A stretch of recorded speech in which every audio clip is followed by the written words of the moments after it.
Episode for higher GC News. Bima Uya Kwaba Hadia latest and hot news and Aramede Bremo. Enunti Sonya subscribe to channel idea Bomodia say be subscribe. They'll be on say be click a subscribe button na wabele notification where is a new video be upload when the first person I want sa ebeka a video afi uya na wa like video give us a thumbs up na afi share ma Ofori so na when you be here na wo hu ensemo ekoso ewo Ghana memu harom afi yehwe ye ensemo abeto ye pono so yenti ye sankomo yenti sansemo ya ekoso yi mu yenti bitter sweet says when MPP took power in 2017 they went after Mustafa Bandi and brought down his mansion within a few minutes in the middle of the night but just 1 minute the minority they are talking about unlawful arrest. I don't know which one is the unlawful arrest, but your view, quick. Kwabena say me wanna say say go for one more munye serious. But now say ka system na shaky kakra. Ka every day at least send you one district one factory in ka one day one prisoner na ki ekwe nim. Mama go for enyom ho na nkwase asem nkwase bi. Na we kura se bi nim ano mudi okru ha.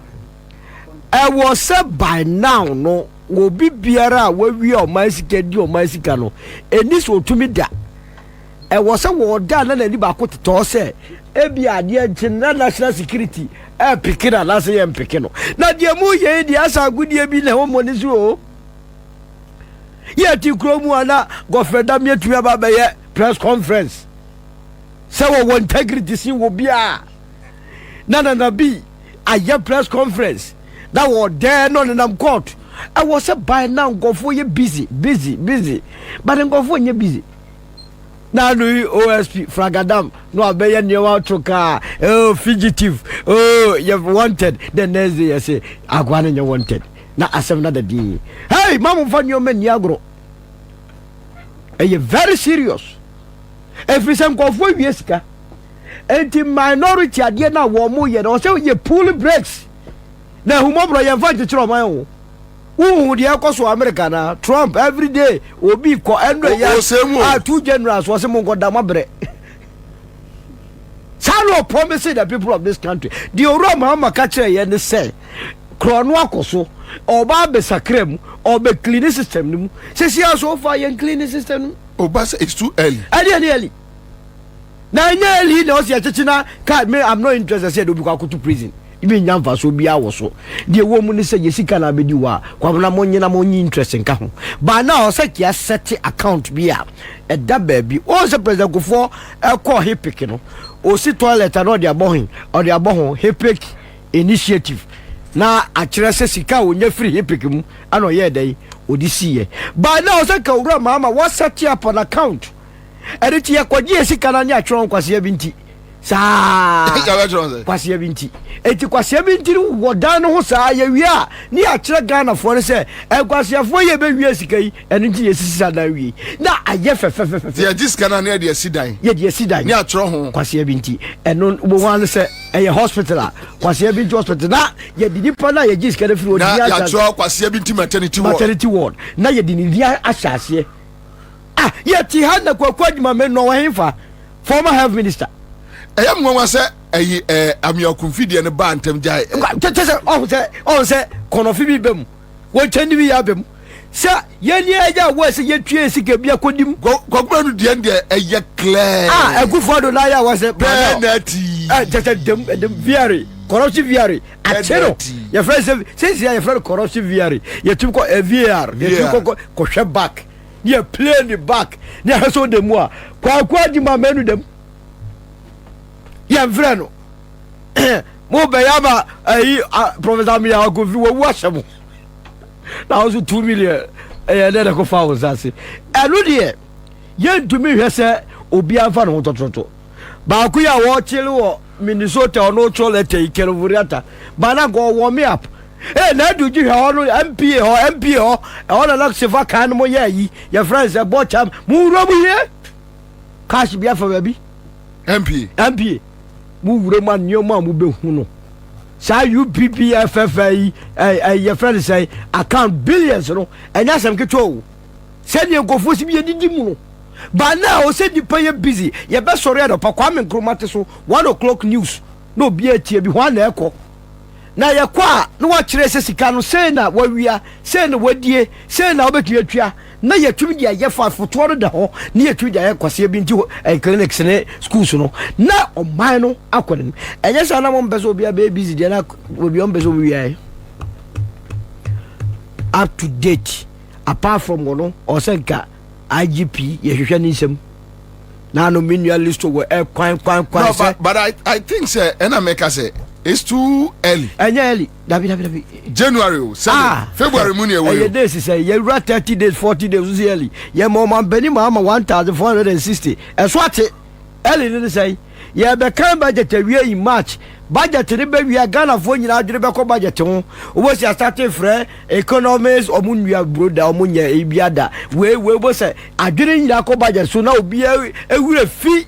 Sanse we e die kire ko page bad o be ka kire wan se e sanse wo so ba ya tin ko ye kire abeso kire we chanting na Ghana fo ye wure fie o da bi wo so starting ne ba na o se ko fo ye busy e ye no o ma we move on rent me only 1 month make cleaning system no akrofo we no na binum etumi anya akukudro all the sectors kohe sa NAPO maka kire mo se enipa be 4,000 pesos de 200,000 ka NAPO be bia na rabura madam we se ye 20 pay gumu ani ba now also buy busy so atiase half insurance sike wuramu di posom ye busy Ghana Education Service, Ministry of Education, or send pay busy. National laptop no check. National Schools Inspectorate Authority. Nipa ma mebia no to app nko asafuma afuba or developer or give millions of dollars or was send pay busy. And you come now me I'm not impressed. Emunya shit. Has too relaxed. Sister be relaxed. And I want you home.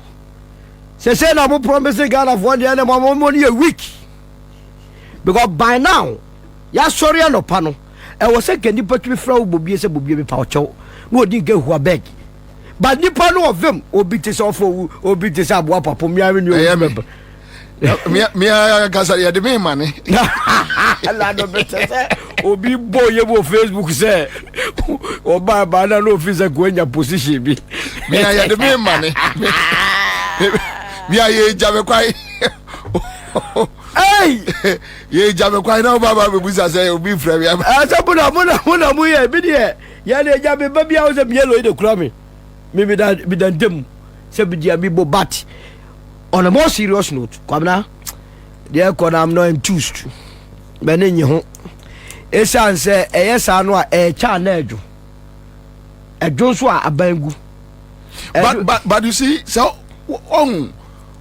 what's your reset in there, which means you need to use the due process. Due process doesn't take 1 day. Kwabena all land touch or you register sase. Because you say obi 2 days in your land touch which is wrong. It is not wrong. And you put at least me producer a land surveyor. So he understands it. Now that romantic 2 days to get land title means you did not go through the due process. The American said passport ye you tweak for 1 week budget, but ye passport a day. I did be on my straightforward. Anybody said that tell us to say and system near fast. Any partner I didn't ye king. Any partner Kwaku investigate and I know Afenyo Kasembi or Parliament Bank of Fana grow, but no can the reality. Say your friend say NDC for one in Kaise. Time I know Mumu Bemono. Double a salary sagano, almost a mamu to almost a mom. I said, no, can so serious about Ghana for the trust as hey.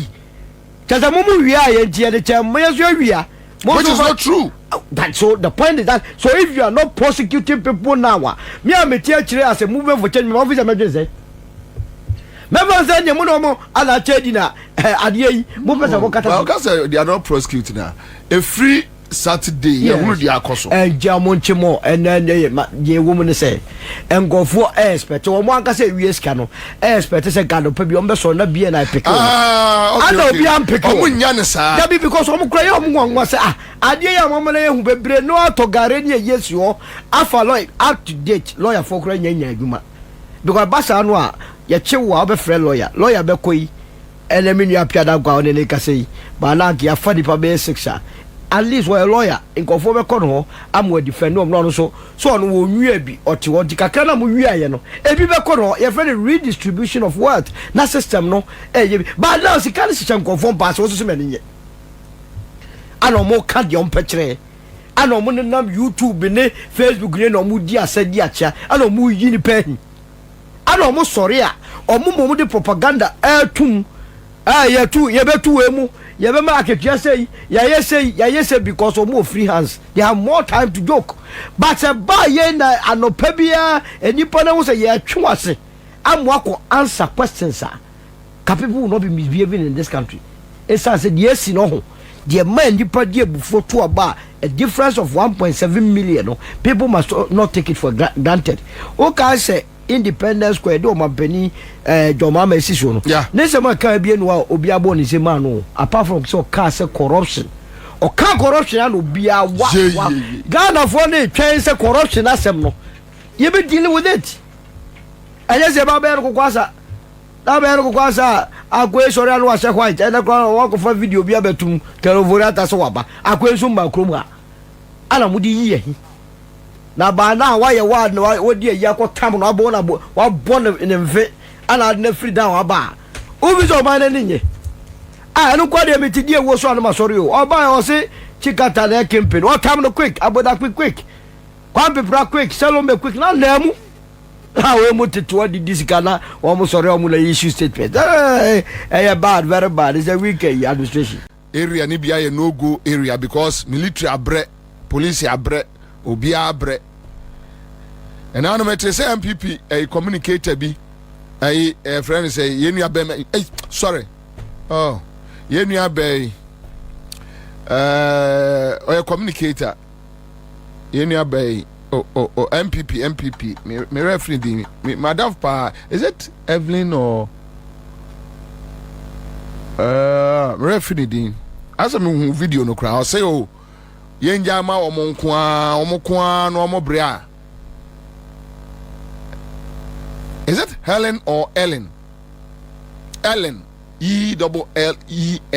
o ama yeah ama de mia minu aba sorry mia minu aba ene Ellen and me say Ellen e ka sasem because it's Ellen I don't want to repeat it but I think say na enye kasa papa se yenja omo no omo nko saa omo akuno omo brea omo de besane abaha e wona be unse se Ghana no yemfa beria entro baabia eye honi ntino ufu se wo mfa ho e hodwo a Ghana baabia adwo anigi aba ye nyina ye abusua tudia tranka se yenja mo omonko na omoko anu omo bra omo bejai omoko no omo bra omo do mani be kire ha e wona abunze say why mistake and I think enya kasa papa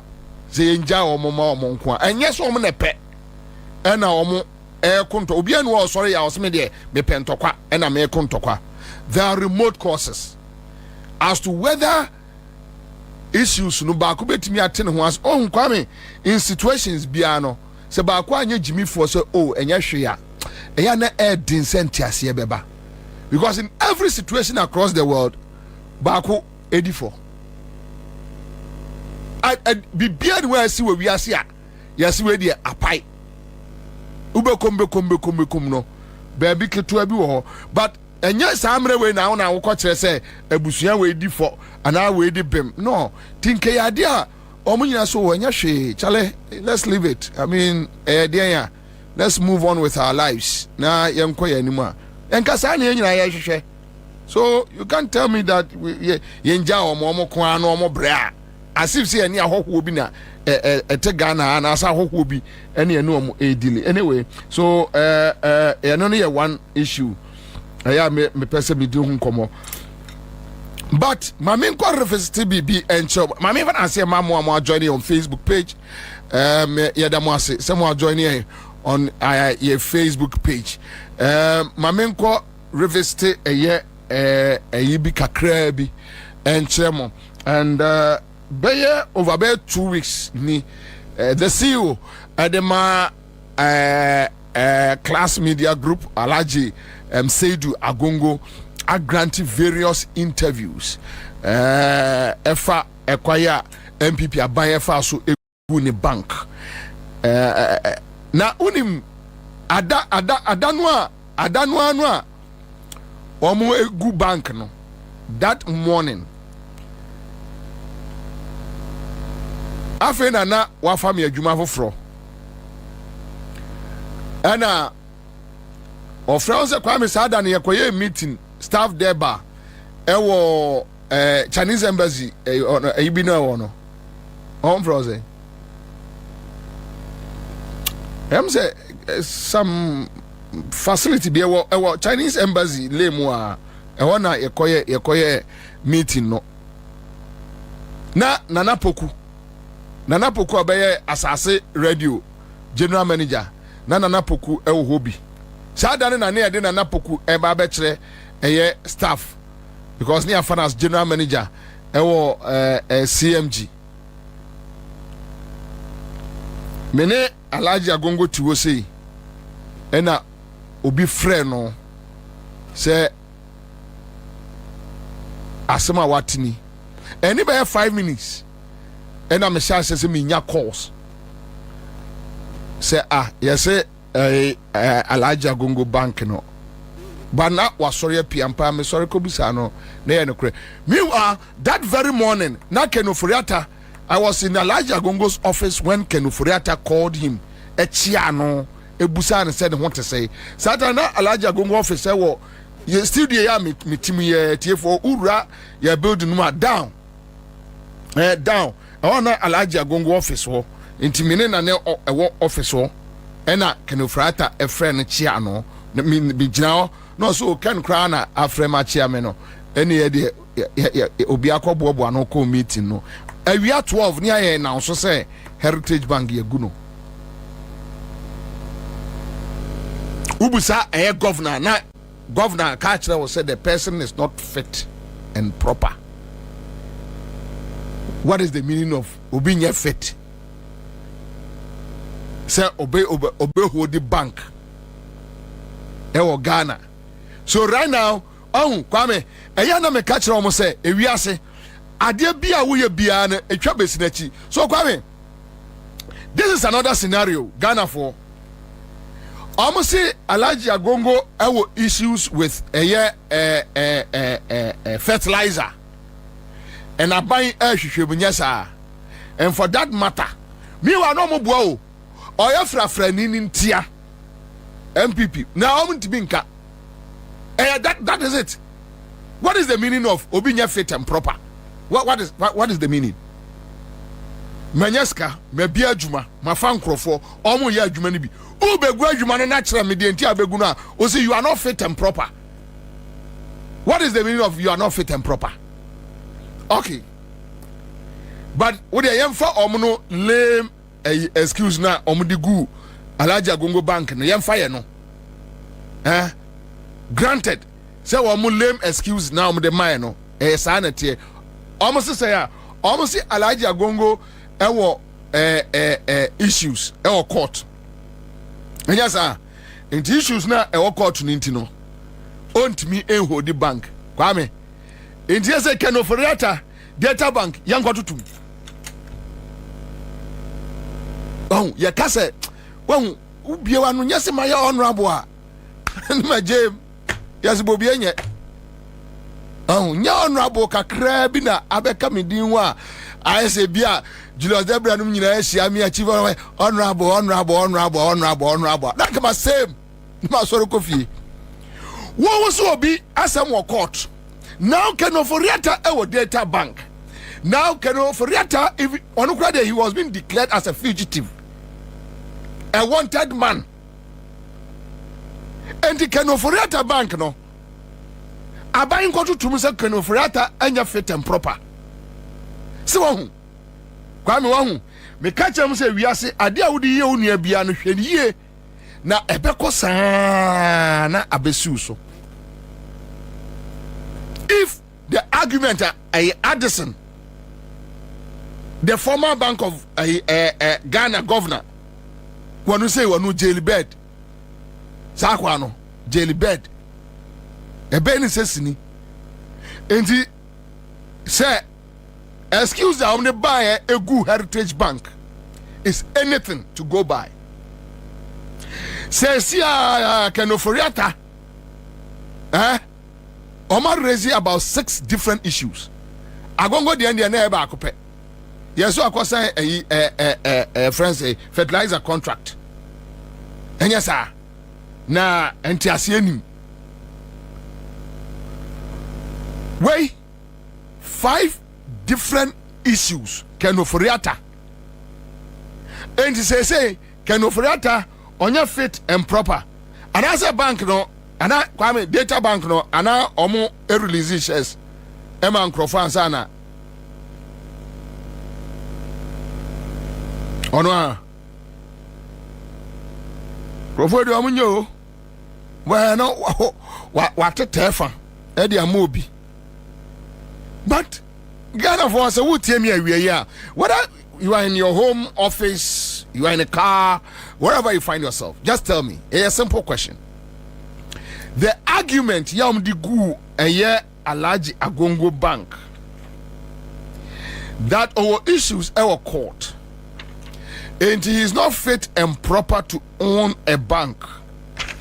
Now we have a fugitive, a wanted man in the person of a criminal called Ofori Atta, a criminal. Now he is a certified criminal. The whole world knows Ofori Atta to be a criminal. This criminal say Obeba may Bosume Abefesi justice. Now almost match so as match Oma me nukrenu Obeba match. Now this guy is the owner of Data Bank. This guy is the owner of Enterprise Insurance. And he abai NDC abai enkoto to Data Bank any Enterprise Insurance mu because Ofori Atta is alleged to have embezzled on my esika yenina semye, and until proven guilty you are not guilty. Yes, I am Raneka. And to say ayeni as nasemye no, can we say he is guilty, and for that matter he is not fit and proper to own a bank and an insurance company?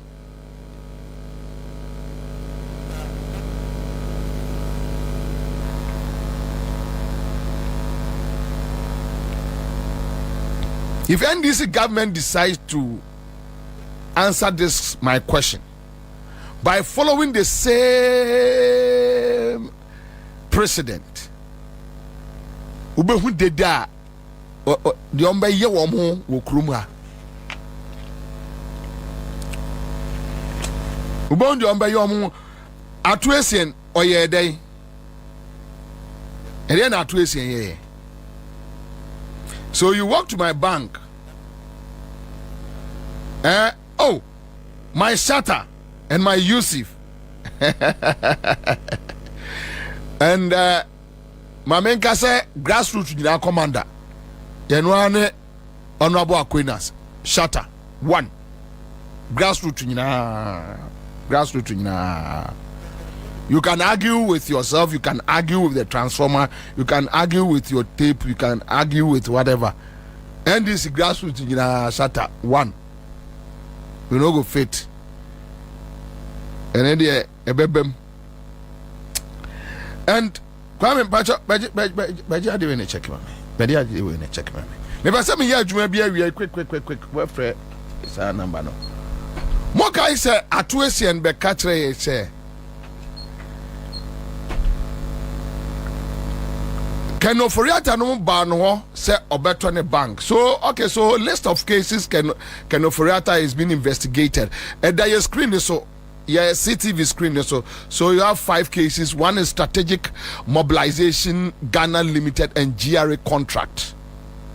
I have told you that we will get time and deal with these issues one by one. Ye pese Ken Ofori Atta ba Ghana ni echirichiri mu awia ketekete na otiebi. Then you have ECG and Beijing Technology Limited contract termination. 2, 3, National Cathedral Project. You know, Ken Ofori Atta omo diskana pacha basa yanko omo diskana pacha chapacha.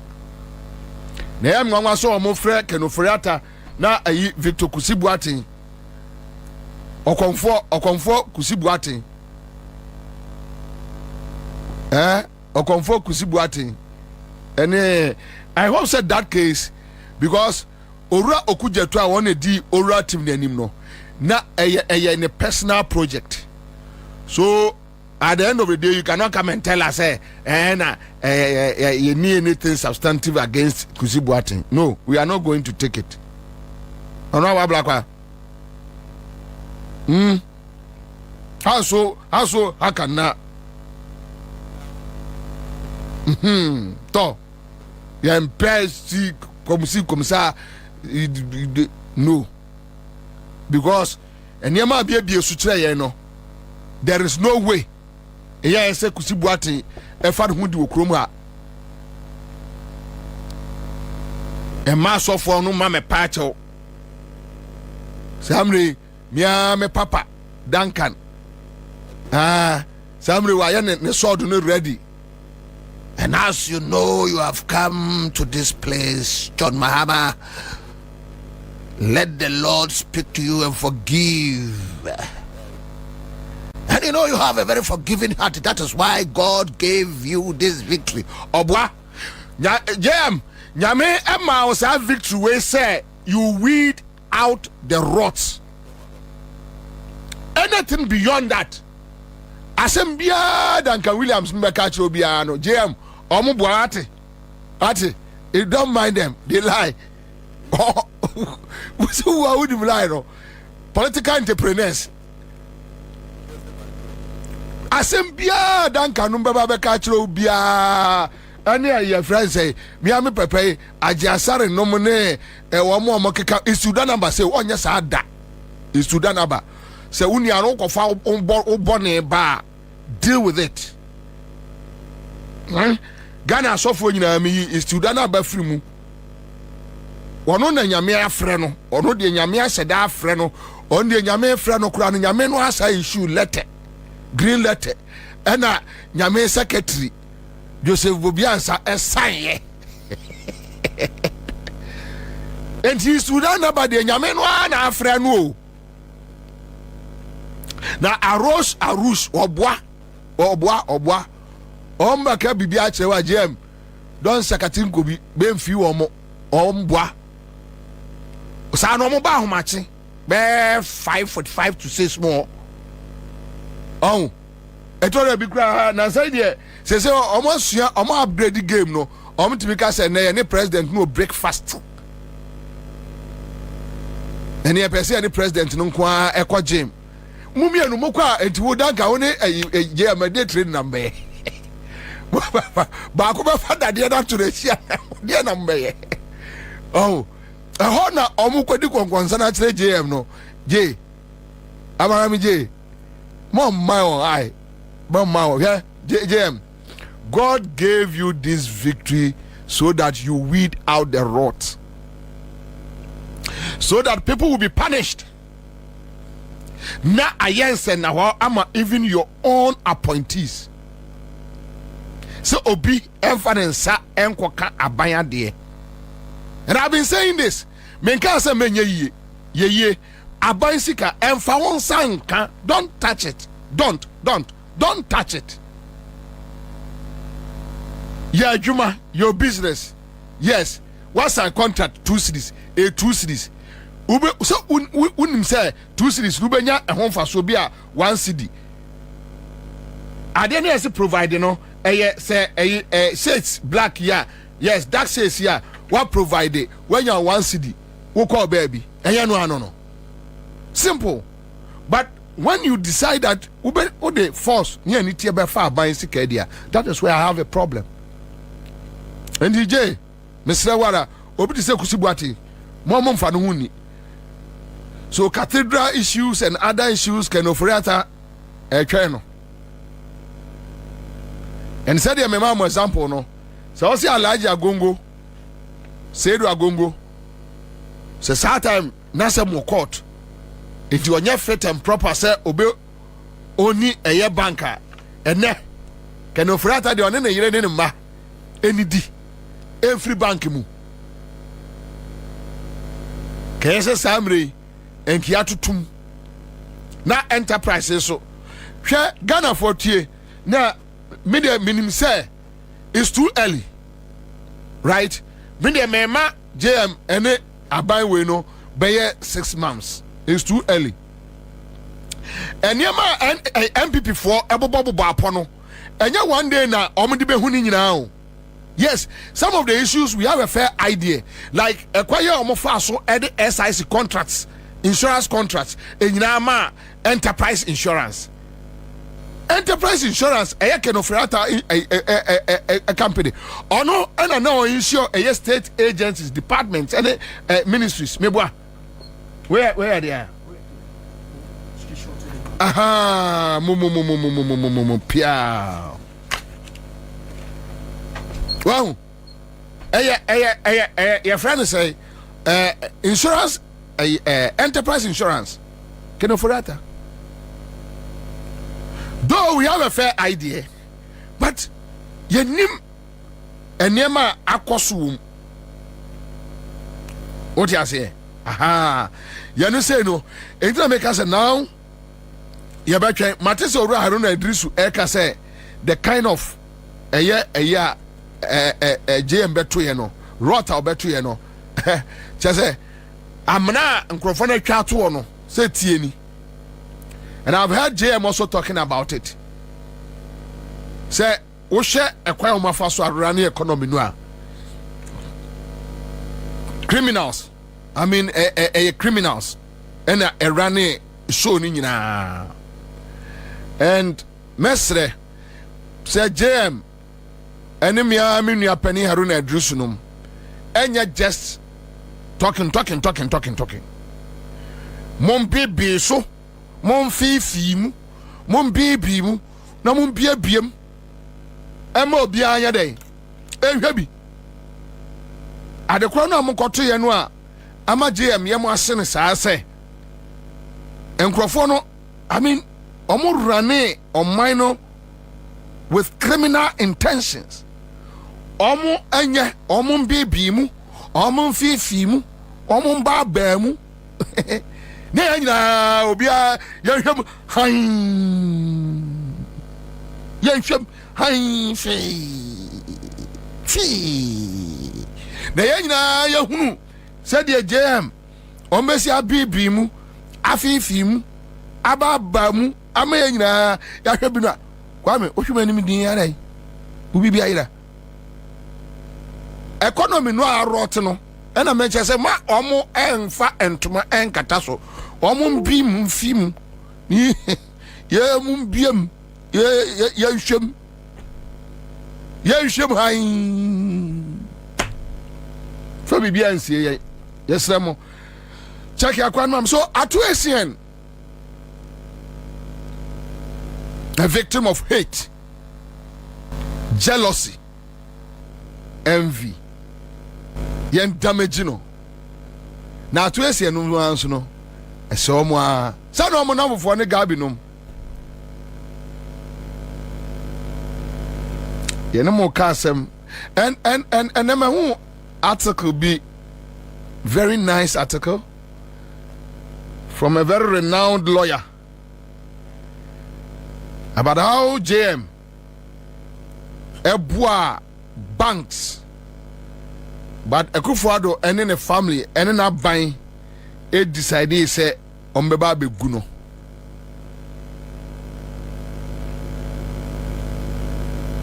Very nice article.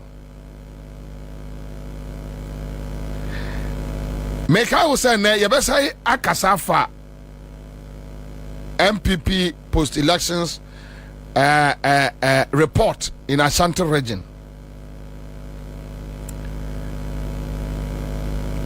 Omo catch say Akufo Addo 8 years. Why are they? No more coffee and crofo. Eko good TikTok. Akufo Addo bajubu. We are now on report no so much catch say Akufo Addo is the reason why they lost the elections. What's your bet you? Mine no MPP ni no. Ne dina bubu ye ni adado. 10 buildings. Yes, who na lady ni bubu ye. Any ye no vice president in a country adado. Eh bu Ramadan ye wa. Ubi bia ho. That be ade akwajo who na lady ye enne ye me fraction wo fa sem ke ye be chiwa. Wo be so jo me cry sponsor me chiwa me be chiwa. Kwajo se be ya kan die. Otini baby na akwa flash. Me na first me fra na no fa.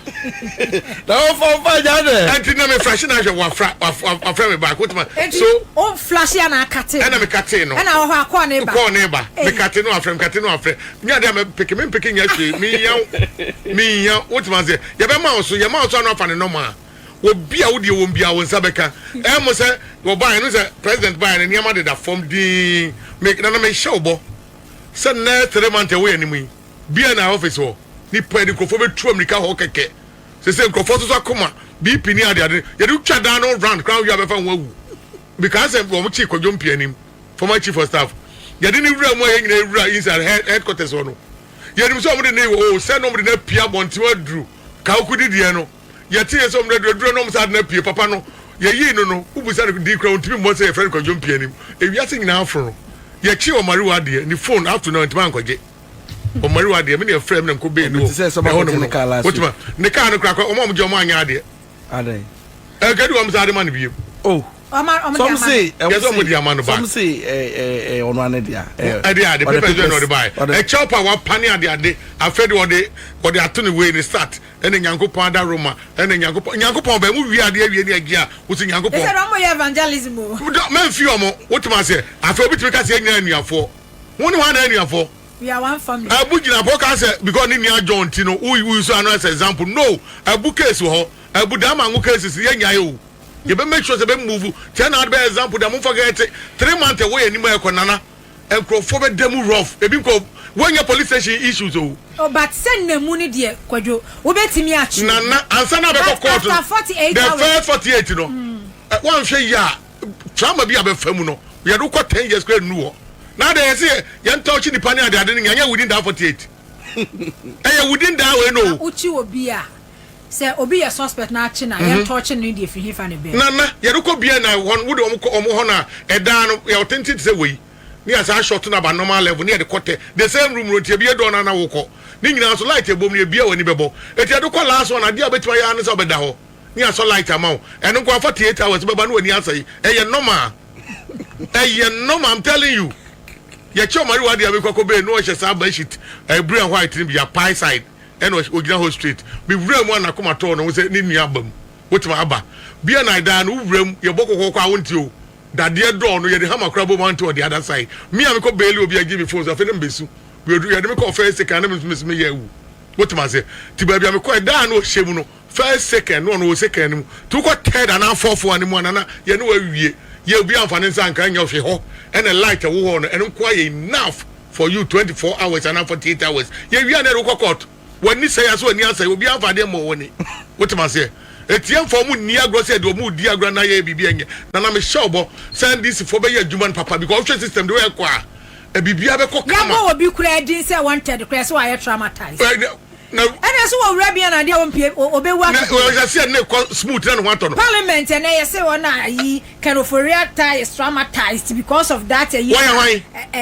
why ya chichi grofo papa kura no mo abobra papa e kura do mo komu your former finance minister please obi appoint obi na man appointment no your former finance and dia we ni party say ya franco so ngodi dream and go for former finance minister o mo tifie o mo wie ya from ya nyatwe ada na nko ade so cry former finance minister wadam pen wan pepra mo ya ma ko form am so na nya de ketwa America do mu tuye Victor Somio so wan podo ko wuya na me boa wotima woni ko wuya oba na obe wuye wotima se me ne wo ka say NCA TV woni so da so dem okay NCA for no NCA o mu da so wo da so dem woni se papa ne ko no order dialysis so. Wow. I'm telling you, Akufo Addo nipa boni ntino, wotimi fa papa we, ni ono wan se bia mu no abo bra, na ne bra bo woni mu, ono awo ne machia ni check na enko odaso dem. Ye ba ye mpo ye microphone bu nya nyi no.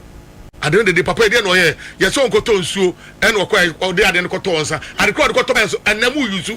Wotima odaso dem, na wo fi wo de wo ya rufi onko. Wono no oda wo ya mama wo. Wuni machine bi ade be kwakozi ode ya mama kwalebu every day one be nyata adwuma no ye de ko anu anu no eto Ofori Atta don't forget say we won be kom nyina be ko obia be ko bi eti mu anu ye frem am mfa mu ni mu ye no mu time aba chief of staff ne ba won say ne ba na asay no what is about me woni report won woni aba no me won for test report anka we be kan ba na say ni chief of staff ne ba boy your friend na asay ne ba boy ne friend na asay what say me who say 40 didn't report. What was report aba? It chief of staff anko dem aba bedem. What was me see anya wo ye anya we benya aba. It will be benya obia ne de. Tina na me sure mo bo. So obia anya di Ghana de we da from ne no ano no. Ye no anya bone. Me kwa kan asem keke e wo TV so. South is na national security for pe match me. Because the 2 months e wa Afabu apartment. Ye de makosi. Uko di 2 months oyi. E wo Afabu apartment. Afabu jiwa Akufo Addo I say udwane na kasa ko mbekume ya ba me fie more than 10 times ya permatch me nana anaju da suom no bi frɛ me ma me hint no bi pia me ye course ene ye ba be fa me what man say eno de empanifo ya ade ndisi empanifo eno mo bo ame ama me di almost 2 months e wo ogbojo Afabu apartment me nko a ya do hye baby me hye dem nko a me nko 2 bedroom and hall bibio me ko aban me number when they are tracking to mo na my mama different number na makasa radio so na TV so baako so be ya me feel okay kakra na ma yesa me ho obi anche me eso ye permatch me tie ma ko sie na nipa bre ma dwane sa de mu nyina na me nko am hye ogbojo chese uni wo life na say wo hu abusu ani hu obia me nko am hye okopem se empanifo timi kan ensem ama ne ba afom a yesi metuma pie and Ukraine dim them the pie that day them say radio show say ye be chimi ana ye be chimi ne nhwe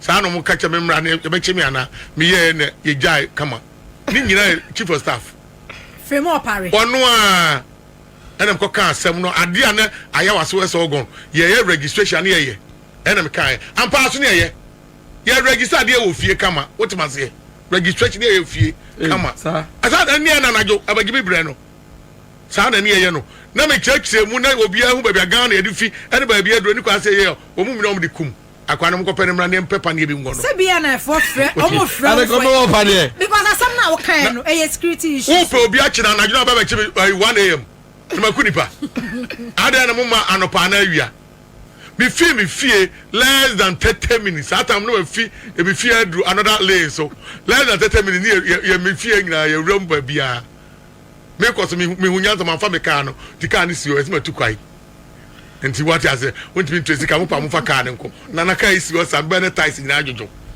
we mu ma punish ni pa say na mo di aba na ye be punish mo kakra mo mu na mo di kum punish when be ko so be ko ye si last year no e be si this year pepe obi anya obi anu na obi ani mo bia to be am to the team say the aba mo di ball take be ba pepe what man say and this for afa we mu ayi say do agongo case ya na say ato agu ni ade na na say wo hwe ka mo ball lawyers ho ene niam anya de keto o ni nyina mo atwe mo abo so sa na me kan we bi wo so ne ko che bia ne say cells 2 days na nka be kedo asade de nipa che cells enkrofo afamu o asade de nipa che cells normal thing court me ya no ne court en wane afo ko che cells 2 days yakoso light esine so enu so ni akoma na be ba na de ato ne ya de keto o wotima mo ye sankrofo we nyina abrakra wonye ebone bia ye wie ne musima ye bi ne de mo ko a musi da bi MPP fo mu nipa 80 something or 90 mo ba ase enkeji Ofori Atta e ko de Ghana e fa to ska 7 ade nya papa